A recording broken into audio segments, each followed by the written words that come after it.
Hi there, binary options traders. My name is AJ, and today I'm going to be showing you another 60-second option that I took on the EUR-USD currency pair.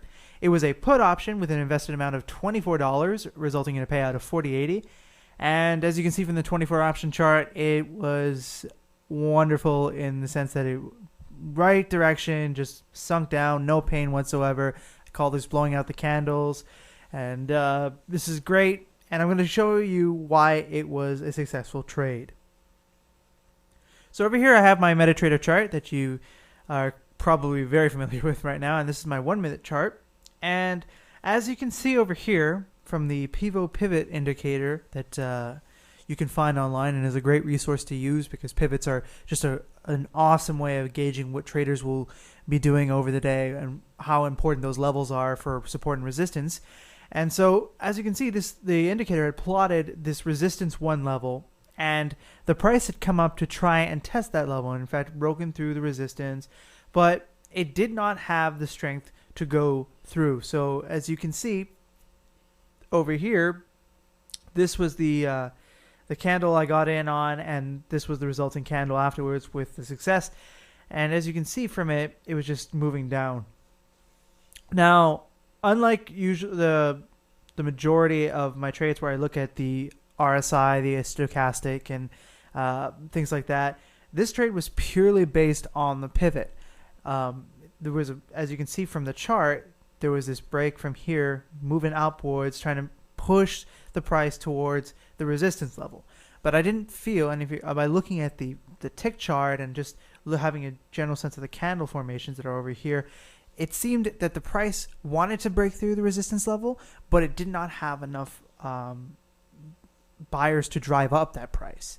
So every time the buyers would bring it up, you could see this wick over here, the sellers would bring it back down. And so both these times that it pierced the resistance 1 level, the sellers just drove it back down.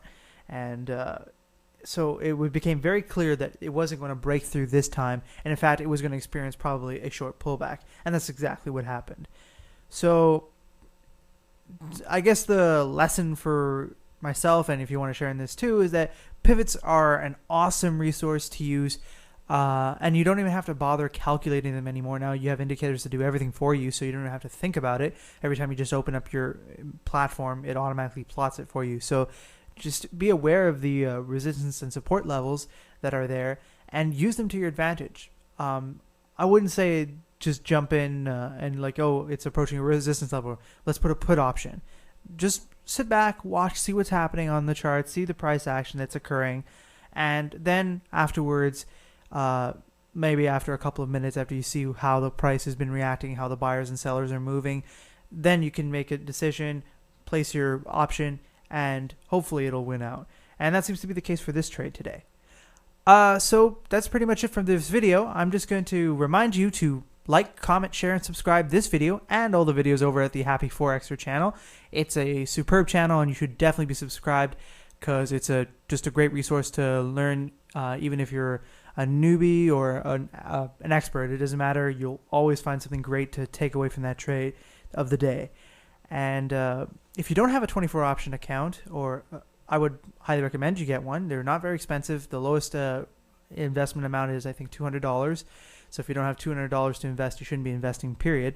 So if you have that $200, put it in the investment account, but then you can ask for a live account, for a demo account through the live chat, at which point they will give you a $500 demo account, which you can use to demo your strategies. Just get used to the platform, get used to trading binaries, and then eventually you can make that move back to live, and you can always go back. And in fact, I do this often. I have my live account, which I show you here, but then I go back to my demo account just to practice new things, or maybe I'm trying out a new setup, in which case I'll test it out on demo rather than testing it on live and getting burnt. So it's a great resource, just a little sandbox environment that you can do to practice all your binary options trading. All right, so that's it for me. Thanks so much for watching, and I will see you next time.